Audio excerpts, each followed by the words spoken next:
Hey everybody, it's Casual Boops coming at you with another video, and today we're going to be covering the T92 HMC, the vengeful striking hammer of God, the American Tier 10 artillery, yeah, we'll just get right into it. Okay, so the T92 HMC, what is it? It's the Tier 10 artillery. It's arguably, it does technically have the biggest gun in the game, because the diameter, let me see here, where is it? There's a thing here for caliber. Yes, 240 millimeter caliber gun, which is insane. That is, if you can do math, that's bigger than the 183, the Chit Barn and the Death Star. Those are 183 caliber guns. This is bigger than that. I think this is bigger than all the other artilleries. I don't know. Who cares? It's an artillery. The gist of it is, it's very slow. Top speed, it's that, right? And its power to weight is horrendous. It's not very fast. It's not very accurate because, you know, oh my god, 0.8 dispersion with all these god-awful turret traverse and just soft stats. Why do you play this fucking thing? Well, if it's up to me, you don't play the tank, because it's an artillery and it's what's wrong with this game, and you're about to see more. But you do play this. If you do play it, you play it because of this. You can slap the shit out of things for about 1,000 damage if you just happen to roll the dice, pull the slot machine, get lucky, hit something, pen the engine deck, 1,000 damage. So that's why. It doesn't, 500 health means you get shot by most things twice, which is kind of nice, I guess. The view range is bad. Takes one of everything. It is actually considerably, it is widely considered that the Tier 9, the American artillery at Tier 9 is actually better. The M53-55, because it is substantially better, like faster. It has 55, 56 top speed with a 20 power to weight is insane. It gets a very wide gun arc, right? This one has a very narrow gun arc. So this one can actually scoot around the map pretty good, and it hits almost as hard. It doesn't hit quite as hard, right? 900 is not 1100, but it does hit hard enough if you've ever played against these things. So anyways, I guess if you are playing the line, stop, please, for the love of God. But if you do continue, you might as well stop at Tier 9 unless you just like to collect Tier 10s like me. Yeah, I think that's about it. It has the 3 shells, just like every other artillery. One that does stun, one that doesn't do stun, and then the AP rounds, which, I don't know, this is like the ultimate slot machine within a slot machine, because, yeah, 372 millimeters of pen should be great, but also, you gotta hit the thing. You gotta hit it. So, pass. I wouldn't do that. Field mods, who cares? Armor, there is none. Who cares? Let's get to the game. Okay, we are gonna be watching, what is this? J. Crojo?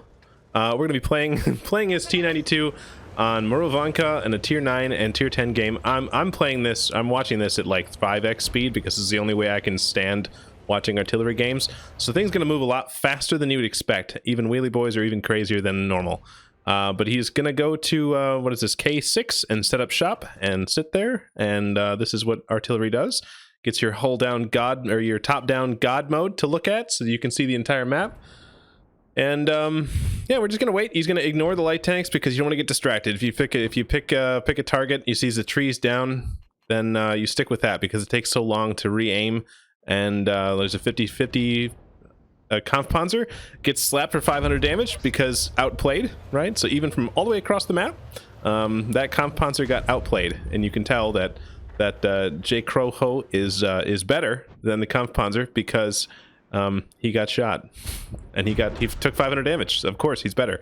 It slapped that standard B for 565 damage as well. Also, worth noting that he missed the Kampfpanzer. He didn't even hit him. It said, "This is close." You probably couldn't hear it because it sounded like, "This is close." But yes, you didn't even need to fucking hit the things that you're shooting at. Just gotta hit close, and you'll still splash for 500. So super balanced, really good game. T92 is now using the speed, the agility, the mobility to relocate. This isn't something you don't see very often. A lot of people that play artillery don't ever use their keyboards for anything. And then we go ahead and slap that T30 for 500 hit points or so. Very good. And you get stunned, and everybody that's shooting him while he's stunned, that all counts toward J. Crojo's, performance. And so now we're back in the safe corner of K1. We can just basically ignore everything. Nothing matters. They have to come all the way over here to shoot us. So we just get to sit here and rain down, and you get to splash both of them for 500 or about 250-ish each. From all the way over here. Again, look at how balanced this is.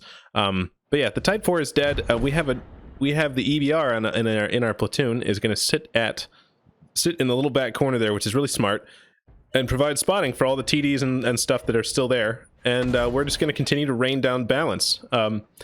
Jay Croho does not use any of the alternate shells, just uses the one that does stun. So I don't know, is that a good plan or not a good plan?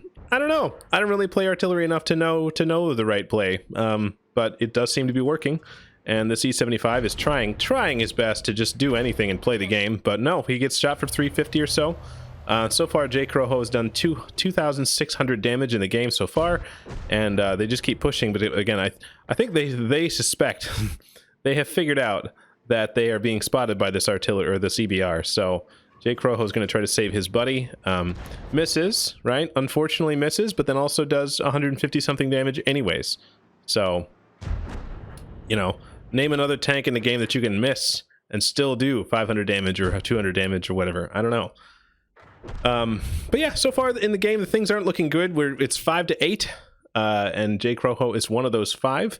And we don't really have a lot of map control, right? We have somebody on the cap, which is questionable. We have a 50 TP in the middle of nowhere. That's not a good spot for that. The Progetto is providing some vision, thank God, so that way we can see the things that are coming. E75 is trying to play the game. He's using the dead tank as hull down cover, which is a really good plan. Too bad, artillery doesn't care. 382 to the face, and you're done. And we're going to use some of the keyboard. This artillery player does have a keyboard. And it have used it a little bit here, right? But this is, you know, we're still staying in our safe little pocket, right? The same the artillery on the other side will probably be at Alpha 0.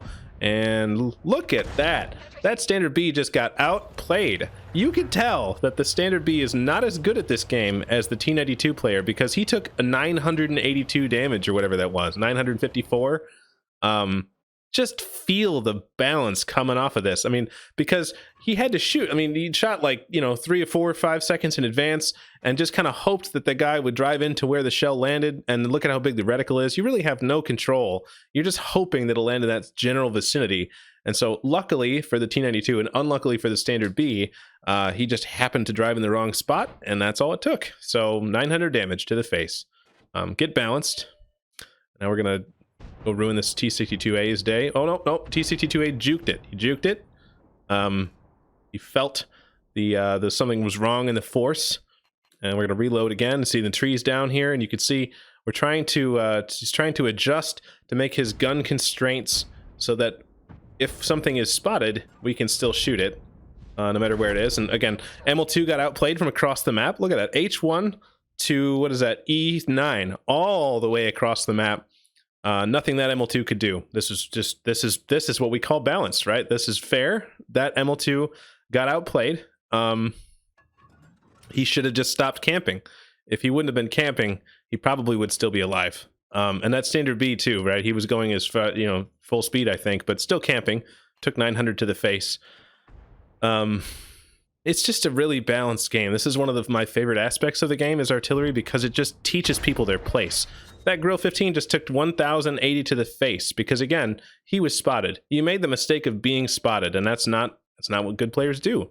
So just don't get spotted, and you won't have a problem. Just move, right? Some of the guys on the forum from Wargaming said that when we complained about artillery. They said just move.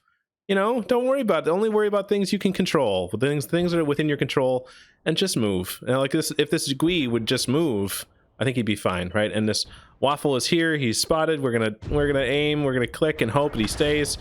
467 damage to the face. He should have just moved. The Waffle should have moved. Why didn't he move? I don't understand. But yeah, that is the game.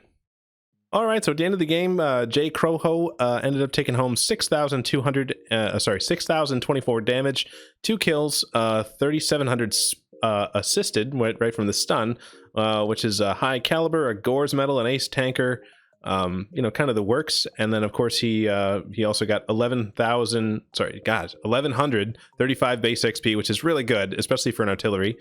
I think he did the most. Do you get the most XP in the game on the team? Yeah, the Tortoise was close. Probably must have spotted a bunch of stuff. And then at the end of the game, I think it looks like he came away with a profit, but it's also hard to tell. It looks like the consumables were purchased in advance. He didn't take any damage because he didn't get shot. He was on halfway across the map from everything that could have shot him. So ended up taking home 4,000 credits, but at the same time, or 40,000 credits. 12-minute game. I don't know. Is this how you want to spend your life? I wouldn't play artillery to make money because most of them aren't like this. Anyways, that is it. Thanks for watching, guys. We'll see you on the next one, and happy April 1st. Thanks. Bye.